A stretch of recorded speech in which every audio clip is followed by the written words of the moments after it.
lot of people that are scared to go die. Couple of them thinking they'll be living in the sky. While I'm here living, man, I gotta ask why. What am I here for? I gotta figure out. Chapter 16. One day, Korah, son of Issachar, a descendant of Kohath, son of Levi, conspired with Dathan, son of Abiram, the sons of Eliab, and On, son of Peleth, from the tribe of Reuben. They incited a rebellion against Moses along with 250 other leaders of the community, all prominent members of the assembly. They united against Moses and Aaron and said, "You have gone too far. The whole community of Israel has been set apart by the Lord, and He is with us all. What right do you have to act as though you are greater than the rest of the Lord's people?" When Moses heard what they were saying, he fell face down on the ground. Then he said to Korah and his followers, "Tomorrow morning the Lord will show us who belongs to Him and who is holy. The Lord will allow only those whom He selected to enter His own presence. Korah, you and all your followers must prepare your incense burners, light fires in them tomorrow, and burn incense before the Lord. Then you will see whom the Lord chooses as His Holy One. You, Levites, are the ones who have gone too far." Then Moses spoke again to Korah. "Now listen, you Levites, go. Or does it seem insignificant to you that the God of Israel has chosen you from among all the people of Israel to be near Him, so you can serve the Lord's tabernacle and stand before the people to minister to them? Korah, He has already given this special ministry to you and your fellow Levites. You are now demanding the priesthood as well. The Lord is the one you and your followers are really revolting against. For who is Aaron that you are complaining about? Then Moses summoned Dathan and Abiram, the sons of Eliab, but they replied, "We refuse to come before you. Isn't it enough that you brought us out of Egypt, a land flowing with milk and honey, and kill us here in the wilderness, and that you now treat us like your subjects? What's more, you haven't brought us out into another land flowing with milk and honey. You haven't given us new homeland with fields and vineyards. Are you trying to fool these men? We will not come." Then Moses became very angry and said to the Lord, "Do not accept their grain offerings. I have not taken so much as a donkey from them, and I have never hurt a single one of them." And Moses said to Korah, "You and your followers must come here tomorrow and present yourselves before the Lord. Aaron will also be here. You and each of your 250 followers must prepare an incense burner and put incense on it, so you can all present them before the Lord. Aaron will also bring his incense burner." So each of these men prepared an incense burner, lit a fire, and placed incense on it. Then they all stood at the entrance of the tabernacle with Moses and Aaron. Meanwhile, Korah had stirred up the entire community against Moses and Aaron, and they all gathered into the tabernacle entrance. Then the glorious presence of the Lord appeared to the whole community, and the Lord said to Moses and Aaron, "Get away from all these people that I may instantly destroy them." But Moses and Aaron fell face down on the ground. "O Lord," he pleaded, "you are the God who gives breath to all creatures. Must you be angry with all the people when only one man sins?" And the Lord said to Moses, "Then tell all the people to get away from the tents of Korah, Dathan, and Abiram." So Moses got up and rushed over to the tents of Dathan and Abiram, followed by the elders of Israel. "Quick," he told the people, "get away from the tents of these wicked men, and don't touch anything that belongs to them. If you do, you will be destroyed for their sins." So all the people stood back from the tents of Korah, Dathan, and Abiram. Then Dathan and Abiram came out and stood at the entrance of their tents, together with their wives and children and the little ones. And Moses said, "This is how you will know that the Lord has sent me to do all these things, and I have done. for I have not done them on my own. These men have die a natural death, or if nothing unusual happens, then the Lord has not sent me. But if the Lord does something entirely new, and the ground opens its mouth and swallows them and all their belongings, and they go down alive into that grave, then you will know that these men have shown contempt for the Lord. He had hardly finished speaking the words when the ground suddenly split open beneath them. The earth opened its mouth and swallowed the men, along with their households and all their followers who were standing with them, and everything they owned. So they went down alive into the grave along with their belongings. The earth closed over them, and they all vanished from among the people of Israel. All the people around them fled when they heard their screams. The earth will swallow us too, they cried. Then fire blazed forth from the Lord and burned up the 250 who were offering incense. And the Lord said to Moses, "Tell Eleazar, son of Aaron, the priest, to pull all the incense burners from the fire, for they are holy. From the fire, for they are holy. Also tell him to scatter the burning coals. Take the incense burner from these men who have sinned at the cost of their lives, and hammer the metal into thin sheet to overlay the altar. Since these burners were used in the Lord's presence, they have become holy. Let them serve as a warning to the people of Israel." So Eleazar the priest collected the 250 bronze incense burners that had been used by the men who died in the fire, and he hammered them into a thin sheet to overlay all the altar. This would warn the Israelites that no unauthorized person, no one who has not a descendant of Aaron, should ever enter the Lord's presence to burn incense. If anyone did, the same thing would happen to him as happened to Korah and his followers. So the Lord's instructions to Moses were carried out. But the very next morning, the whole community of Israel began muttering around again against Moses and Aaron, saying, "You have killed the Lord's people." As the community gathered and protested against Moses and Aaron, they turned toward the tabernacle and saw the cloud had covered it, and the glorious presence of the Lord appeared. Moses and Aaron came and stood in front of the tabernacle, and the Lord said to Moses, "Get away from all these people so that I can instantly destroy them." But Moses and Aaron fell face down on the ground, and Moses said to Aaron, "Quick, take an incense burner and place burning coals on it from the altar. Lay incense on it and carry it out among the people to purify them and make them right with the Lord. The Lord's anger is blazing against them. The plague has already begun." Aaron did as Moses told him and ran out among the people. The plague had already began to strike down the people, but Aaron burned the incense and purified the people. He stood between the dead and the living, and the plague stopped. But 14,700 people died in that plague, in addition to those who had died in the affair involving Korah. Then, because the plague had stopped, Aaron returned to Moses at the entrance of the tabernacle. Chapter 17. Then the Lord said to Moses, "Tell the people of Israel to bring you 12 wooden staffs, one from each leader of Israel's ancestor tribes, and inscribe each leader's name on his staff. Inscribe Aaron's name on the staff for the tribe of Levi, for there must be one staff for the leader of each ancestral tribe.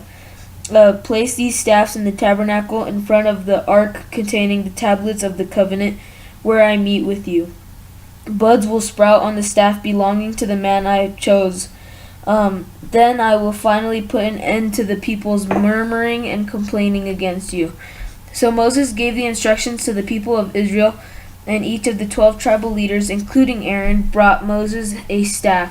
Moses placed the staff in the Lord's presence in the tabernacle of the covenant. When he went into the tabernacle of the covenant the next day, he found that Aaron's staff represented the tribe of Levi, had sprouted, budded, blossomed, and produced ripe almonds. When Moses brought all the staffs out from the Lord's presence, he showed them to the people. Each man claimed his own staff, and the Lord said to Moses, "Place Aaron's staff permanently before the ark of the covenant to serve as a warning to rebels. This should be should put an end to their complaints against me and prevent any further death. So Moses did as the Lord commanded him. Then the people of Israel said to Moses, "Look, we are doomed. We are dead. We all ruined. Everyone who even comes close to the tabernacle of the Lord dies. Are we all doomed to die?" Chapter 18. Then the Lord said to Aaron, "You, your sons, and your relatives from the tribe of Levi will be held responsible for any offenses related to the sanctuary. But you and your sons alone will be held responsible for violations connected with the priesthood.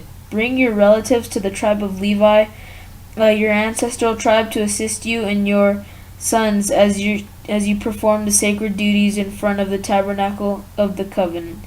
But as the Levites go about all their assigned duties at the tabernacle, they must be careful not to go near any of the sacred objects or the altar.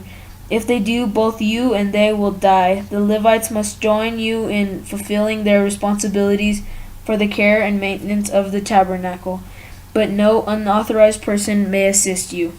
You yourselves must perform the sacred duties inside the sanctuary and at the altar.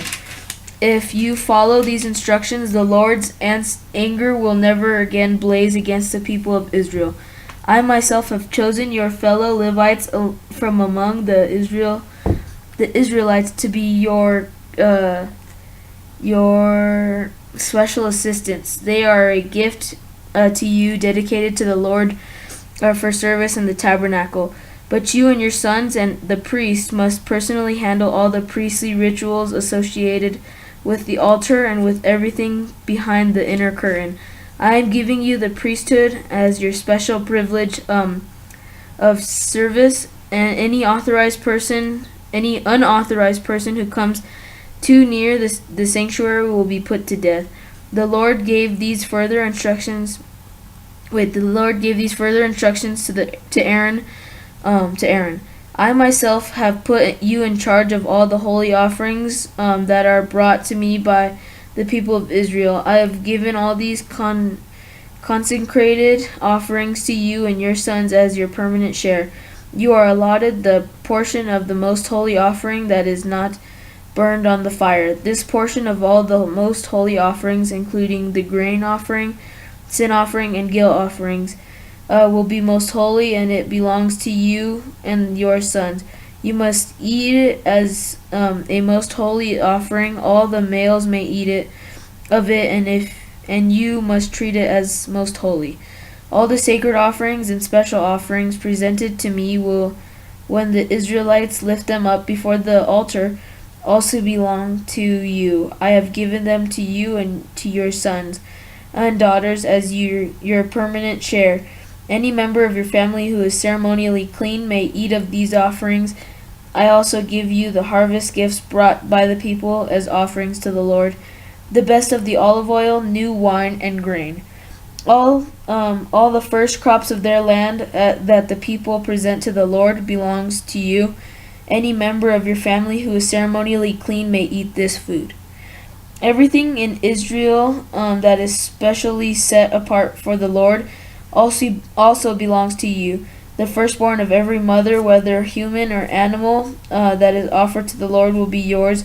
But you must always redeem your firstborn sons and the firstborn of the ceremonially unclean animals. Redeem them when they are 1 month old. The redemption price is 5 pieces of silver, as measured by the weight of the sanctuary shekel, which equals 20 giraffes. However, you may not redeem the firstborn of cattle, sheep, or goats. They are holy and have been set apart for the Lord. Sprinkle their blood on the altar and burn their fat as a special gift, a pleasing aroma to the Lord.